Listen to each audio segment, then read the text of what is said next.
নিজের নোবেল শান্তি পুরস্কারের পদক ট্রাম্পের হাতে তুলে দিলেন ভেনেজুয়েলার বিরোধী দলীয় নেতা মারিয়া করিনা মাচাদো। গত 15 জানুয়ারি হোয়াইট হাউসে ট্রাম্পের সঙ্গে এক গুরুত্বপূর্ণ বৈঠকের সময় পদকটি ট্রাম্পকে উপহার করেন তিনি।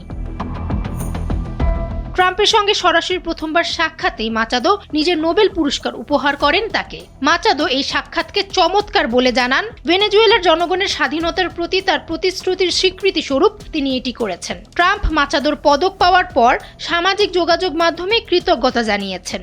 এক পোস্টে তিনি জানান, এই পুরস্কার পারস্পরিক শ্রদ্ধার চমৎকার নিদর্শন।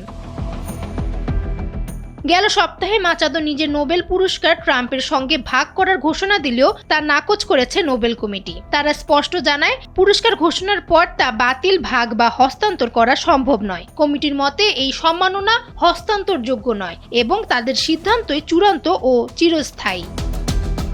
হোয়াইট হাউস বৈঠকের ঠিক আগে নোবেল পিস সেন্টার এক্সে লিখেছিল, একটি পদকের মালিক বদলাতে পারে, কিন্তু নোবেল শান্তি পুরস্কার বিজয়ীর উপাধি বদলানো যায় না।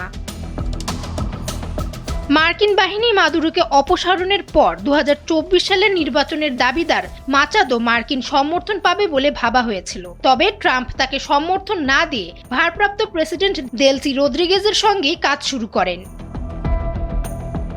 হোয়াইট হাউসের প্রেস সেক্রেটারি ক্যারোলিন লেভিট বৈঠক চলাকালীন সময় জানান, মাচাদোকে ভেনেজুয়েলার জনগণের এক সাহসী ও বলিষ্ঠ কণ্ঠস্বর হিসেবে দেখেন ট্রাম্প। তিনি মাচাদোর সঙ্গে দেখা করার জন্য অধীর আগ্রহে অপেক্ষা করেছিলেন, কিন্তু তিনি তার মূল্যায়নে অটল যে স্বল্প মেয়াদে দেশকে নেতৃত্ব দেওয়ার জন্য মাচাদোর বর্তমানে প্রয়োজনীয় সমর্থন নেই। বৈঠক নিয়ে ক্যারোলিন আরও উল্লেখ করেন, ভেনেজুয়েলার বর্তমান বাস্তবতা নিয়ে মাচাদোর সঙ্গে একটি ইতিবাচক ও খোলামেলা আলোচনার প্রত্যাশা করছেন মার্কিন প্রেসিডেন্ট।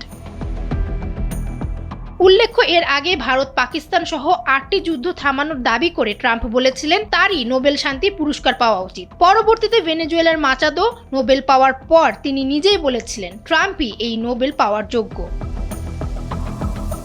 ডেস্ক রিপোর্ট, সময়ের আলো।